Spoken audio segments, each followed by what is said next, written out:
Hi everyone, Amanda from Italy. What are we going to talk about today?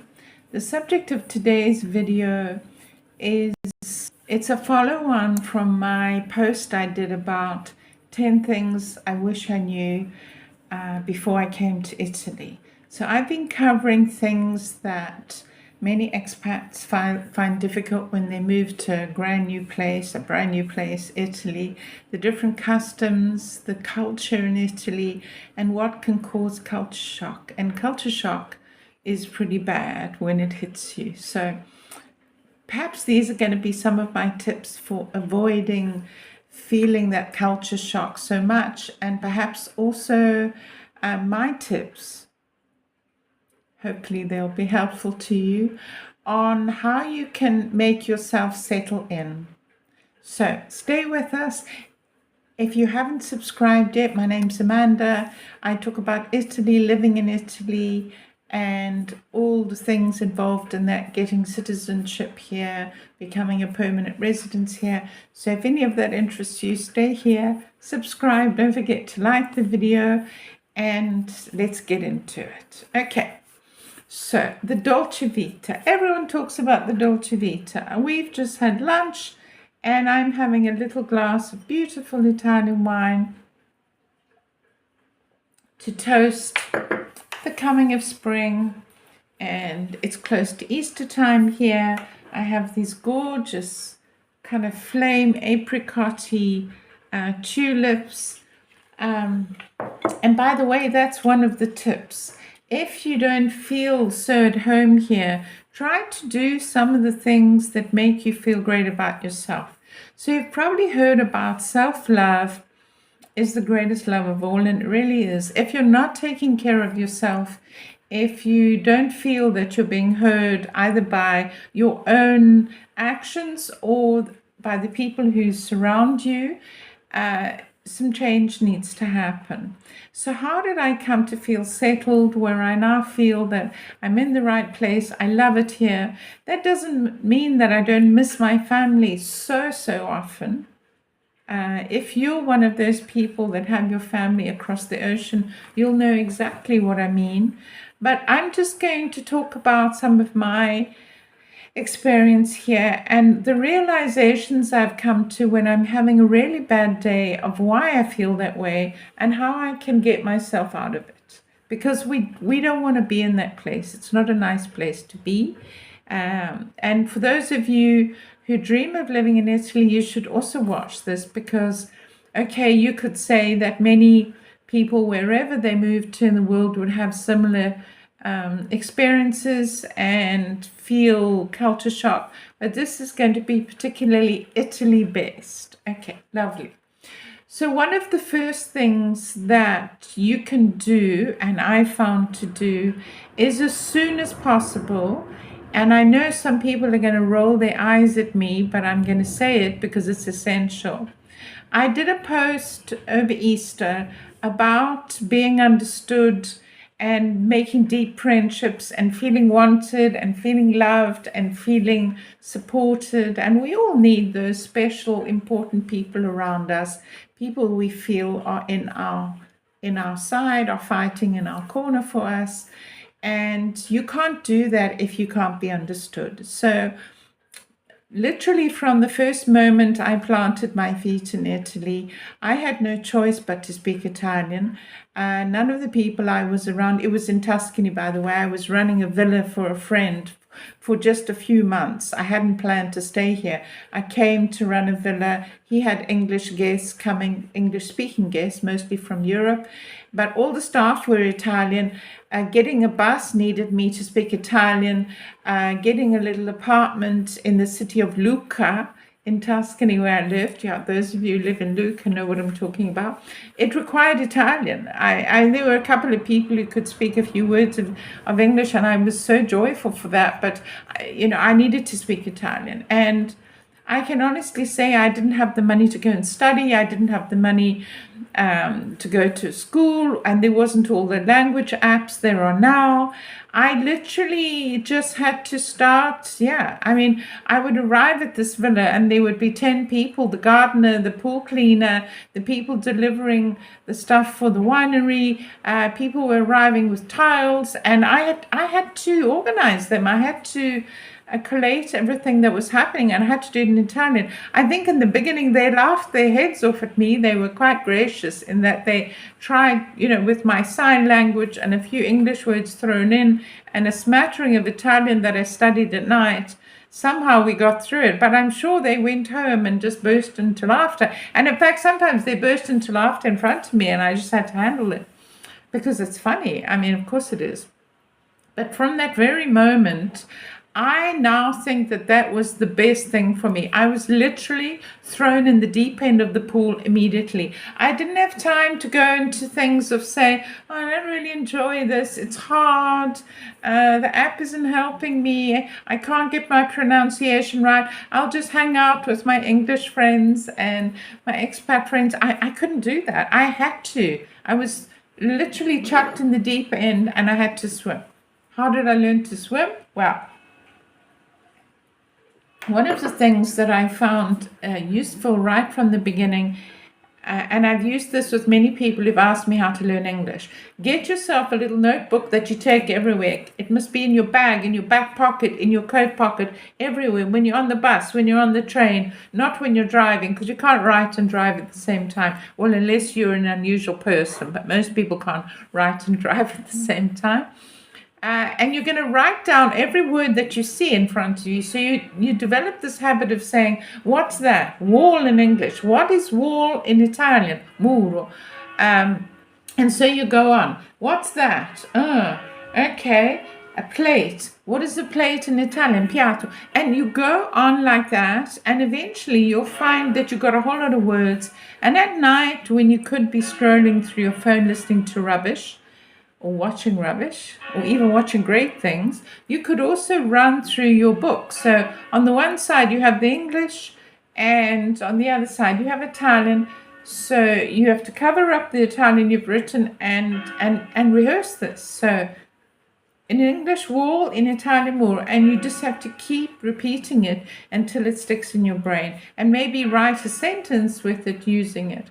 And I found that the other way that is absolutely essential, and sometimes you just think, oh, I'm going to make such a fool of myself. You're actually sweating and shaking in your boots because you go into a shop or somewhere and you ask for something in the worst broken Italian and with a terrible accent, and they look at you as if, and quite often if they're really nice, and these days there's more of them, because they came back from London so they could speak English, they will actually break into English. And so you never actually speak Italian, because as soon as they hear you struggling, they break into English. And I, from that period, insisted. I just went on in Italian, and eventually they'll start speaking Italian to you and you will improve. And it's a trial and error, and it takes huge courage, because it ain't easy. And whatever advert you see on Facebook about, learn any language in 10 days or whatever, it's absolute rubbish. Anyway, so I would encourage you, wherever possible, even before you come to Italy, and if you're in Italy already and you'd like to improve your Italian because you feel out of conversations, because you can't have a conversation with 10 or 12 Italians who are all conversing if you feel spare, because you're always going to feel like the spare part, and eventually you'll just stop meeting. So get whatever you can, and it doesn't matter if people laugh at you when you come up with horrendous Italian. Laugh at yourself. I've developed the art of laughing at myself a lot. It helps. So that's the number one thing, and all the others kind of follow that, because you shouldn't look to be isolated in an expat group. I see this all the time on Facebook in the groups I'm in, where people say, I'm dreaming of coming to Italy. I've been looking, I've done a few trips. I've been there, I've been to the south, I've been to the north, I've been around. I don't know where I'm going to be, but where in Italy is a big English expat community. So these people just want to plug in. They want this mystical, magical place where all these English expats are. It could be Tuscany, it could be Marche, it could be Milan, but they're spread around. There's no way for you to just plug into a perfectly round and all-giving expat English-speaking community because you're living in Italy. That means you have to go to the comune and get your documents. You've got to go to the post office and pick up the forms to do that. You've got to, and they're not going to speak English to you. And even if you force them to speak English to you because you refuse to speak Italian, there's going to be stuff that you're going to miss out on. And maybe you have an Italian partner and they answer the phone calls or they do everything. They're not doing you any favors because unless you're speaking Italian at home, you're not going to learn it. So whatever you can do, you can watch Italian movies. That's quite remote and it's quite difficult, but I mean these days, you can watch everything with subtitles if you want, but just start speaking. Even when you're on holiday here, practice going in and asking for your cappuccino decaffeinato. I'll give you my order. Shall I give you my order? I have a winter order and a summer order. My summer order is cappuccino decaffeinato bollente. So translation. Decaffeinato is literally decaffeinated. It's exactly the same as English. Bollente because I like it hot. And if I ask for caldo, they don't actually make it hot enough for me because I'm English. We like things boiling. So I say bollente. In winter, I order this. Latte macchiato decaffeinato bollente. So again, latte is literally what it says. It's a big tall glass of boiling milk with a shot of decaffeinated coffee in it. So it's like we like proper latte. Coffee, just a tinge of it, but boiling milk, which by the way, I have to beg them to make bollente because they don't like making it so hot. They're afraid you're going to scald your mouth. But anyway, practice your order, whatever your order is. Maybe your order is just a simple cappuccino because you don't want it decaffeinated. That's easy to ask for. Practice saying it. Practice saying per favore, practice being polite, because even if the Italians around you who use Italian every day aren't using these polite words, you're the foreigner. You need to make a good impression. The first time you went into your job, you were extra nice and extra polite because first impressions really count. So go in and say buongiorno. Don't just go in there and point. Say buongiorno. Say per favore, which is just a polite way of saying please. If somebody, if you open the door for somebody and they say grazie, say prego, learn these niceties, because niceties and manners are the smooth oil on the wheels of culture and you need to learn them. So, yeah. Okay, so you could start with that. That's just an idea. And from that leads on to don't be looking to only isolate yourself with English people. Sure, you can have your Facebook group. Sure, you can have your friend who lives on the other side of the country and maybe once a week you get a WhatsApp call together, but it's not enough. You need to make local friends. Go watch my post. I just made the realization I had this week of the amazing friendships I have in Italy now. And that's why it feels like home. So when I have a bad day, and believe me, I have bad days. I have days when everything goes wrong and everything goes sideways. I feel those tight relationships. I'm not in a situation where I have my whole family around me. If you're a single person, it can sometimes be quite isolating. I have friends who live in various parts of the country. They may be divorced or they've broken up with their partner and they decided to stay on either because they can't afford to go home or they would like to stick it out and see if they can make it work. You need people around you. You need people around you. And obviously it takes time. Quality friendships take time. But don't be talked into the fact that you'll go and live in this little town because you've heard it's got the biggest quantity of English-speaking people. Just because they speak the same language as you doesn't mean you're going to get on with them, and more doesn't mean you have anything in common with them any more than you would if you were living in your own country, that you would just get on with anybody just because they speak the same language as you.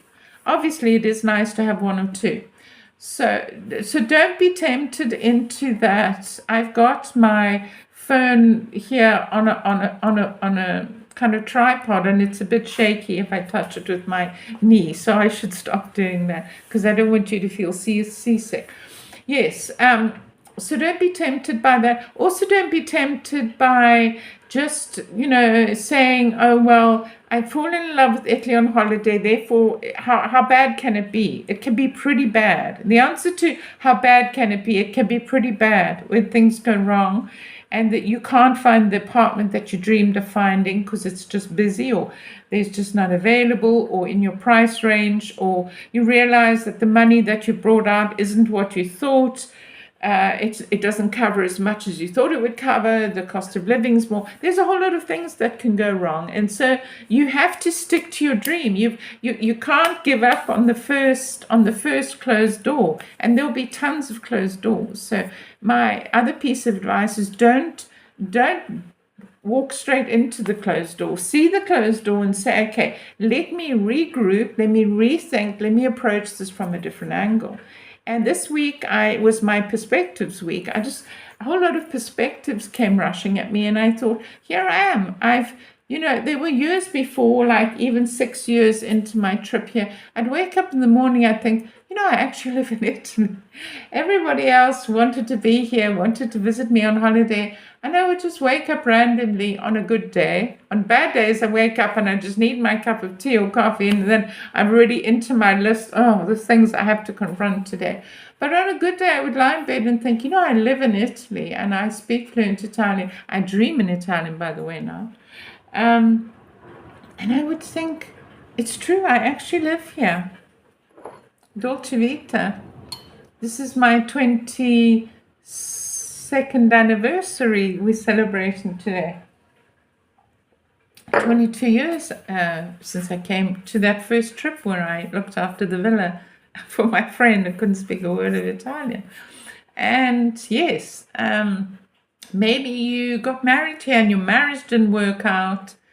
Maybe or you tried to buy a house and it all went wrong and you got ripped off for the price, or it wasn't what you thought, or the village you bought and turned out to not be so good. So don't be tempted by the €1 house scheme. Do your homework, look at it carefully, realize how much money you're going to spend, realize that there's a reason why those houses are cheap. Maybe it suits you, maybe it doesn't. Maybe you need to be somewhere where you don't have to get a car license right away, and you can be near shops and be near services and walk and get a bus to the hospital for your visits or whatever. You've got to do your research. So my suggestion is that you come for a few extended trips, and that's going to be cheaper. You may say, well, that's a waste of money. I know I want to be in Italy. Why am I stretching this out? It's not going to change anything. I want to be there. Believe me, the realizations and the absolute crucial experiences that you have when you're looking through the eyes of wanting to live here and asking pointed questions are extremely valuable, and they can't be rushed. They take time. So that's my other little tip is come here, be on holiday, look at stuff, write down prices, get a little black book, write down actual prices, not your impression that everything was so cheap because we went out and we had pizza for $4 and then somebody else paid for it. So you thought it was, a slice. It turned out it wasn't much cheaper than where you live. All these little things can add up. They can really add up. But in the end, if I look at it, if I had to remove the Italian friends who have come and gone, some of them in my life forever, because, friends are like leaves, some, fall away in autumn. some are like branches, they eventually break and fall away, but the best friends are like roots. They're there and they're part of your life. And so it's taken me time to build friends who are part of my life and are root friends, friends that are part of my life. And it's a symbiotic relationship, like roots and soil. They give into my life, I give into their lives. I remember Christmases, I remember their birthdays. Remember, you need to be accepted here because you want to feel at home. They're already at home. They don't need you. They have their families, their tradition, their culture. It might be fun to talk to you and have you as a friend, hopefully. I'm sure you're that kind of friend, but you need them more than they need you. So you need to make the efforts to remember remember their occasions. If you go to visit, always never go empty-handed. I say this all the time, but people still do it. Never go anywhere empty-handed. Even if you're popping in to meet your friend for a coffee at the office, take a little single flower, take a little card, take a book to exchange. Never go empty-handed. A lot of people say you shouldn't bring wine because if it's a dinner occasion, maybe they don't like your brand of wine. That's fine. If wine is all you can find on the way, or you have a bottle of wine in your house that you don't mind, as long as it's a decent one, as long as it isn't corked and cost €1 and you're not even sure of its provenance. But wine can be fine because even if they don't drink it on that moment, they can keep it or regift it or whatever, but never go empty-handed. But the best present of all is flowers. And remember, in Italy, the florist will help you, but if you're not getting the help of a florist, in Italy, flowers must always be in odd numbers. You don't get, it's always odd numbers. So you'll get 5 tulips or 7 tulips. 1, 2, 3, 4, 5, 6. No, that's even. We need another one. 5 or 7 or so a dozen roses will probably be 13 or 14 roses in Italy because the odd numbers flowers are always brought in odd numbers. So remember that. Don't buy chrysanthemums if you can help it because they are generally considered funeral flowers. But anything else, some tulips, if it's springtime, some gorgeous white roses. These are gorgeous. 5 with a lovely ribbon, and the florist will dress it up nicely. Tell her, I'm going to friends, it's their baby's christening, or if you're going to a wedding, there's a wedding list. Dress beautifully. Don't go there and upstage the bride with a low-cut top or a white dress that looks bridal. Just bear in mind that, they've invited you into their occasion, and, remember your manners. Remember to be gracious. Remember to smile. Even if you feel alone and you're sitting in a corner, if you smile, someone will come and chat to you. If you sit there with a face like thunder, they will just ignore you. But being somebody who people find approachable is a big tip for getting accepted in any community. So I'm going to keep this short, otherwise it runs over. There's lots of other things I want to say, but if you're thinking of coming to Italy, here's some tips. Just remember that some of the food, if you're coming from America, doesn't exist here. Meatballs and spaghetti meatballs isn't eaten. We have polpette in Italy, or polpettone if it's a big one, but it's generally not eaten with spaghetti. But you might find it, but you probably won't. So don't come here and insist that they do the pizza exactly the way that you had it in New York, where the Italians made it in New York. It's different. So if you come here and you keep telling your new would-be Italian friends, but the pizza in New York is much better, of course they don't really want to hang out with you. Italians really care about their food. And who cares if the pizza in New York that you had was better than the one you're eating here? If you want to live here, you have to adjust and you have to be gracious. So saying positive and nice things, it counts anywhere. It doesn't matter where you're moving to. Complimenting the locals on their traditions and food is part of it. And who knows, you might grow to love it. Okay, so last point I'm going to make In Italy, drinking alcohol is not something that is done after work a lot. I'm not saying you can't go out for an aperitivo because you probably will be invited, but it's one drink and it's diluted with ice and whatever. It's not a strong drink that you're going to chuck back. And if you're an English person and you're used to the drinking culture, or you even from the States, and there's shots and you have 4 shots and you half legless and you're staggering around, you're not going to go down well with Italians. Italians don't like to look the fool. We have something in Italian called a brutta figura, which is somebody who's making a really bad impression. The other positive one is the bella figura, and you want to always be bella figura. You don't want to ever be seen as a person who's sloppy and drunk, male or female.